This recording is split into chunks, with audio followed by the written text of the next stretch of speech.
নমস্কার বন্ধুরা, আজ আমি আপনাদের রুই মাছ দিয়ে মানকচুর একটা পাতলা ঝোল রান্না করে দেখাবো।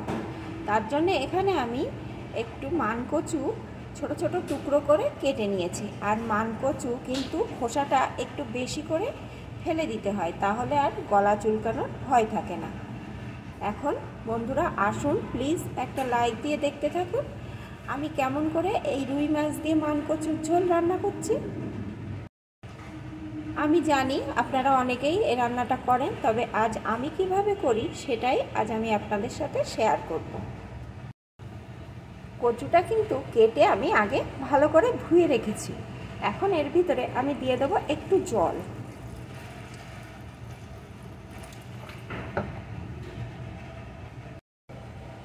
দিয়ে দেব একটু লবণ। এখন আমি এটাকে 2-3 মিনিট মতন ভাপ দিয়ে নেব। এমনভাবে ভাপ দেব যেন কচুটা সম্পূর্ণ গলে না যায়। আমি পাত্রটি ধরে ইন্ডাকশনের উপরে ভাপ দিতে বসিয়ে দিয়েছি। এটা ভাপ দিতে থাকি, তার মধ্যে আমি মাছটাকে রেডি করে নিই। দেখুন বন্ধুরা, এখানে আমি কয়েক পিস রুই মাছ নিয়ে নিয়েছি। এখানে আমি কয়েক পিস মাছের সাথে একটা মাথা অর্ধেক করে নিয়ে নিয়েছি। এখন মাছগুলোর ভিতরে দিয়ে দেবো একটু লবণ, একটু হলুদ গুঁড়ো। এখন সুন্দর করে মাছের মাথা আর মাছের পিসগুলোকে এই লবণ হলুদ দিয়ে মাখিয়ে নেব। অফ ক্যামেরায় আমি হাতের সাহায্যে মাছের পিসগুলো লবণ হলুদ ভালো করে মাখিয়ে নিয়েছি। এদিকে কচুটাও কিন্তু আমার ভাপ দিয়ে নেওয়া হয়ে গেছে। এখন এই জল থেকে কচুগুলোকে সেঁকে একটা পাত্রে তুলে নেব।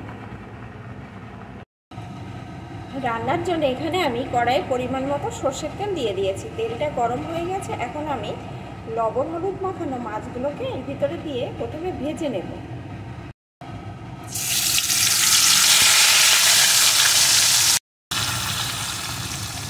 মাছগুলোকে এপিট ওপিট করে লাল লাল করে ভেজে নেব।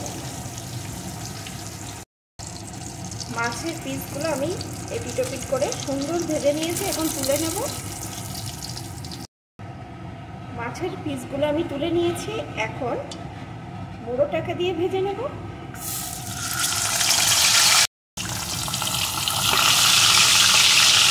মুড়োটাও আমি সুন্দর করে ভেজে নেব। মুড়ো দুটি তো আমি সুন্দর ভেজে নিয়েছি। এখন এটাকেও তুলে নেব। এখন এই তেলের ভিতরে দিয়ে দেব একটা শুকনো লঙ্কা, একটু গোটা জিরে। এখন ফোড়নগুলোকে সুন্দর করে ভেজে নেব। ফোড়নগুলো লাল লাল করে ভেজে নিয়েছি। এখন যে কচুটা ভাপ দিয়ে আমি জল থেকে তুলে রেখেছিলাম সেই কচুটাকে দিয়ে দেব। সাথে দিয়ে দেব কয়েকটা চেরা কাঁচা লঙ্কা, একটু হলুদ গুঁড়ো,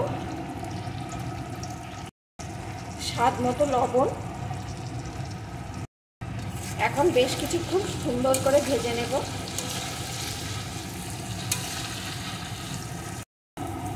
বেশ কিছুক্ষণ আমি কচুটা ভেজে নিয়েছি। এখন এর ভিতরে আমি দিয়ে দেবো পরিমাণ মতো জল। কচু রান্নায় কিন্তু অবশ্যই একটু উষ্ণ গরম জল দিয়ে দেবেন বন্ধুরা।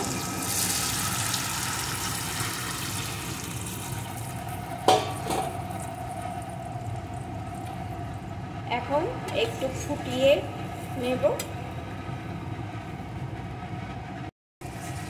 ঝোলটাকে কিছুক্ষণ ফুটিয়ে নিয়েছি। এখন ভেজে রাখা মাছগুলোকে কিন্তু এর ভিতরে দিয়ে দেবো।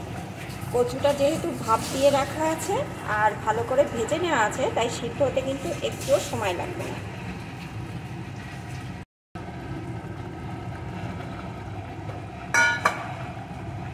এখন আরও কিছুক্ষণ ভালো করে ফুটিয়ে নেব।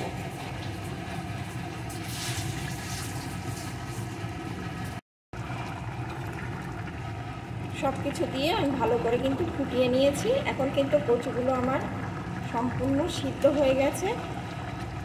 এখন আমি এর ভিতরে দিয়ে দেবো একটা ভাজা মশলা গুঁড়ো, যেটা আমি আগে থাকতে করে রেখেছিলাম।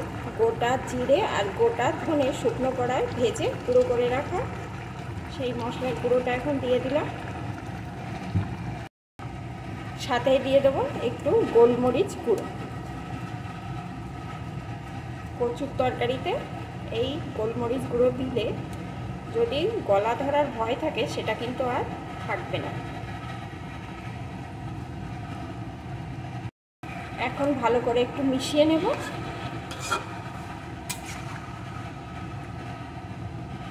এখন কিন্তু রুই মাছ দিয়ে মানকচুর পাতলা ঝোল আমার একদম রেডি।